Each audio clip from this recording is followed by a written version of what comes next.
はい、こんにちは。和之助と申します。今回はですね、フラクタルデザインの PC ケース、リッチを使ってメイン PC を組んでいきたいと思います。フラクタルデザインといったらデザイン性が高くリビングに馴染むシンプルな PC ケースを出している印象ですが、こちら新たにミニ ITX マザーボードに対応したスリム型の PC ケースが出ました。このケーススリムなのにエアフローに優れていて、私ですねこちら個人的に非常に楽しみにしていました。そしてサイズ感ですが、この製品ちょうど良い比較対象がありました。それはソニーのプレイステーション5が奥行き以外はほぼ同じで、かなりスリムな PC ケースとなっています。そして私は今回ホワイトを選択しましたが、別カラーでブラックもあります。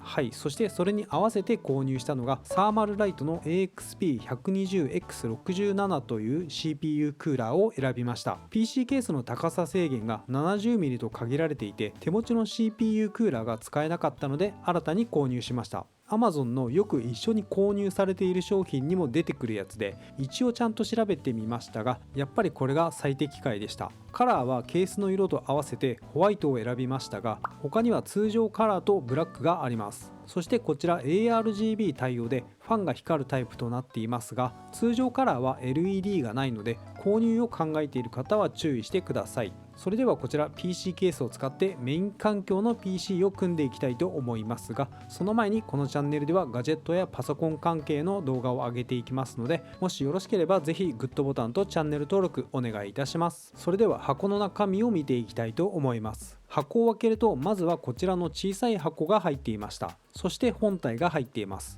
主な箱の中身はこれで全てです。はい、それではこちらの箱の中身も軽く見ていきたいと思います。まずはマニュアルですね。マニュアルってメーカーによってだいぶ違うんですが、フラクタルデザインのマニュアルはかなり丁寧で分かりやすくなっています。そしてこちらはネジ類とか結束バンドとか細かい部品が入っています。そしてこちらは横置き用のスタンドですね。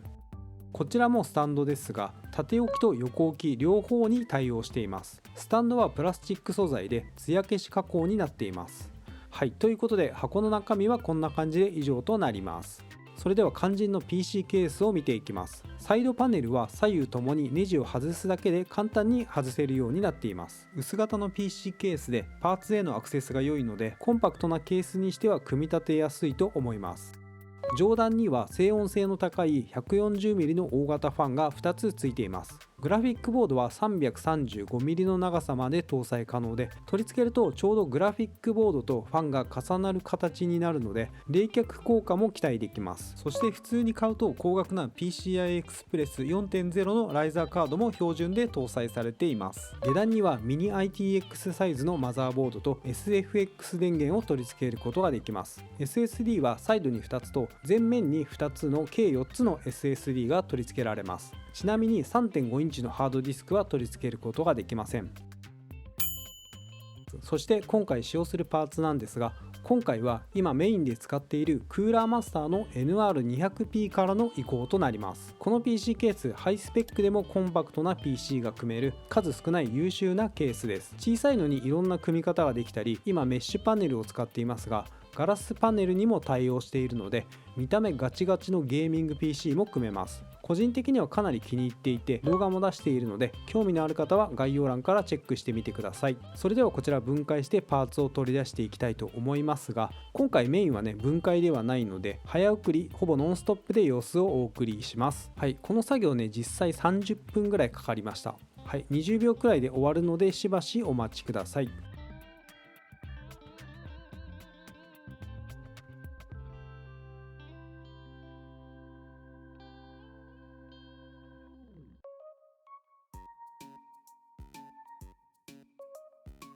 ということで作業があらかた終わりました。完全にバラバラですね。そしたらですね、今度は CPU クーラーを交換します。2連ファンのグラフィックボードであればこのまま簡易水冷が使用できるんですが、今回のように大型のグラフィックボードを使用する場合はヒートシンクのスペースがないので CPU クーラーを交換するという形を取りました。ということで冒頭でご紹介したサーマルライトの CPU クーラーを取り付けたいと思います。こちら今回使用するフラクタルデザインの CPU クーラーの取り付け可能な高さは 70mm という制限がある中で、こちらは最大の高さで 67mm ということで、この CPU クーラーがぴったりでした。高さ制限はクリアしていますが、ヒートシンクが薄型なので冷却面は若干心配ではあります。ただ CPU グリスは 12.8W の通常よりも良いものが付属していて、この辺は安心材料かなという感じですね。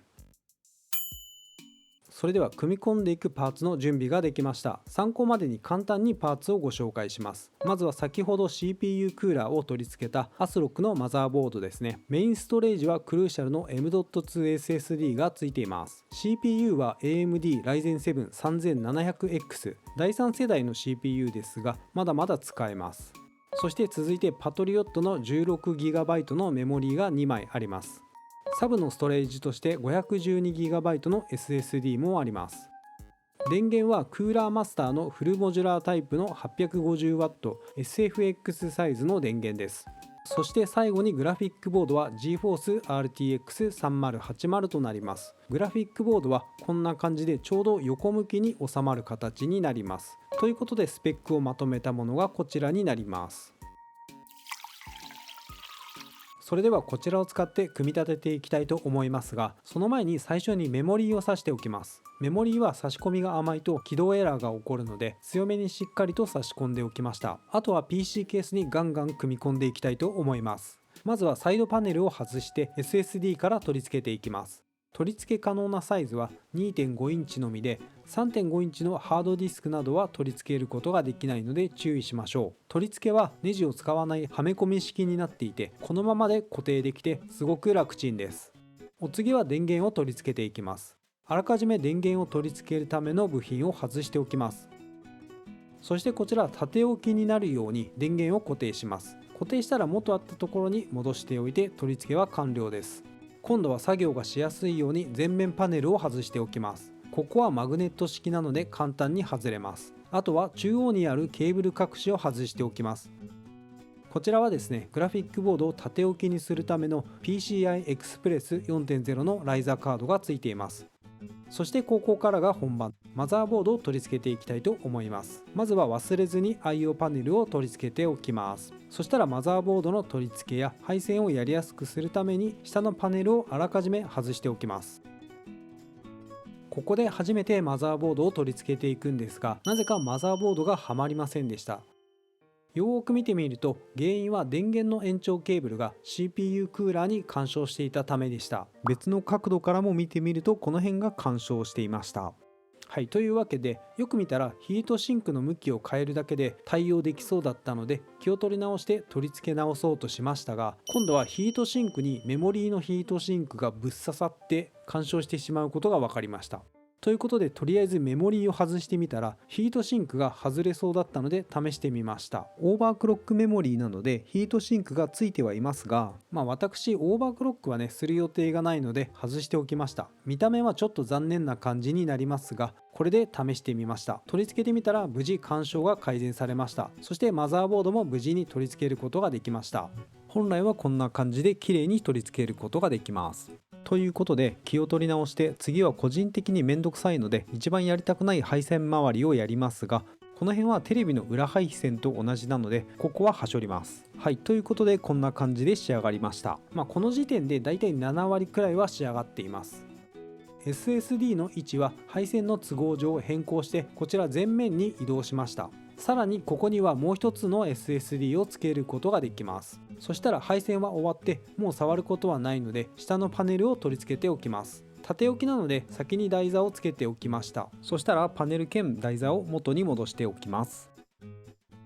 はい、ということで台座の取り付けも終わりました。今度は配線隠しを戻していきますが、ライザーカードの役割もしているのでマザーボードの PCI Express の端子に合わせて取り付けます。取り付けたらさらにライザーカードを延長するためのライザーカードっていうんですかね、これをつけておかないとグラフィックボードがつけられないので一緒につけておきます。もちろんこれはね付属品です。これでグラフィックボードが付けられるようになりました。あとはグラフィックボードを取り付けて完成というところなんですが、取り付けスペースを確保する必要があるので上のパネルを外しています。これが意外と面倒な作業で、とにかくネジが多くて地味に面倒でした。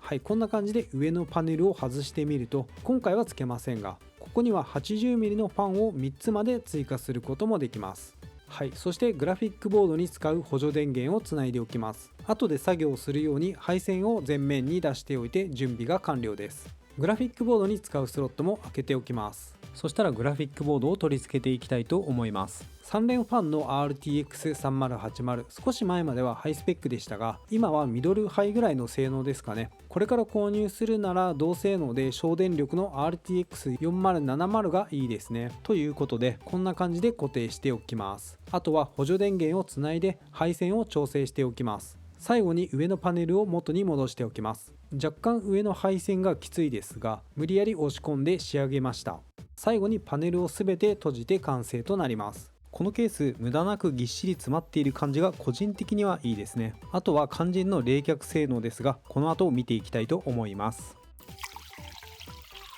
それではセッティングしたので電源を入れてみます。 LED が光ってますが、パネルを外してみるとこんな感じになっています。少しね、外観を見てみると結構 LED ファンがつけるので、光らせたくない方は LED はつけない方がいいかもしれないですね。私は全然 OK なのでこのままいきます。ちょっと逆側の側面も見てみましょう。こちらデフォルトで 140mm の大きなファンが2つあって、グラフィックボードに密着しているので冷却性能はかなり優秀だと思います。ファンが大きいので静音性もかなり高いと思います。それでは発熱具合を見てみるために実際にベンチマークを動かしてみました。動かしているのはベンチマークで有名な 3D マークです。パソコンのスペックは CPU AMD Ryzen 7 3700X、グラフィックボードは GeForce RTX3080 となっております。参考までに画面に表示しておきます。 CPU 温度は MAX59 度でしっかり冷却されています。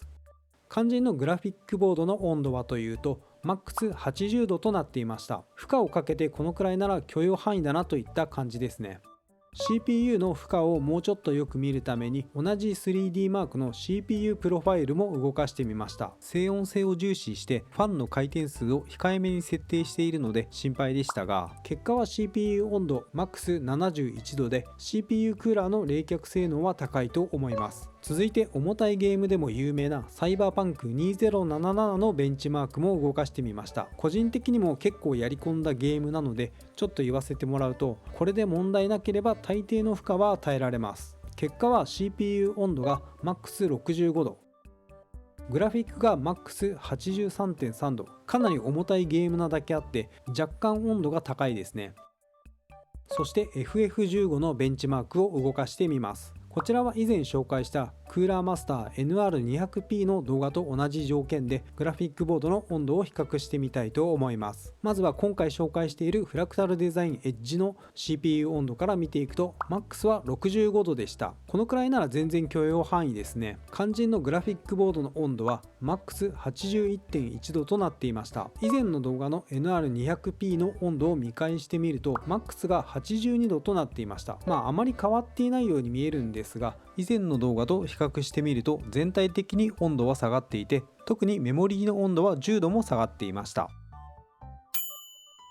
はい、ということで今回はフラクタルデザインの PC ケースエッジを使ってメイン PC を自作してみました。 PC 内の温度については個人的には90度がデッドラインで、それを超えるとパソコンが不安定になる印象です。ただパソコンってギリギリの温度で使うよりもできるだけ冷却しておいた方が故障するリスクが低くなるので PC ケースの性能って結構重要だったりします。そんな中でこの PC ケースの冷却性能はかなり優秀でした。あとフラクタルデザインって価格が高いイメージがあるんですが、高額な PCI Express 4.0 のライザーカードも最初から付属しているので価格はかなりお手頃だと思います。はい、まとめるとですね、パーツが全て縦置き配置になっていいるので排熱がスムーズで冷却性能抜群の PC ケースです。見た目が気に入ったのであればこれを選んで間違いないです。もちろん私はこれをメイン PC として使っていきたいと思います。それではこの動画は以上となります。今後もガジェットやできるだけ分かりやすくパソコン関連の動画を出していきたいと思いますので、もしよろしければ高評価とチャンネル登録お願いいたします。それでは以上となります。ご視聴ありがとうございました。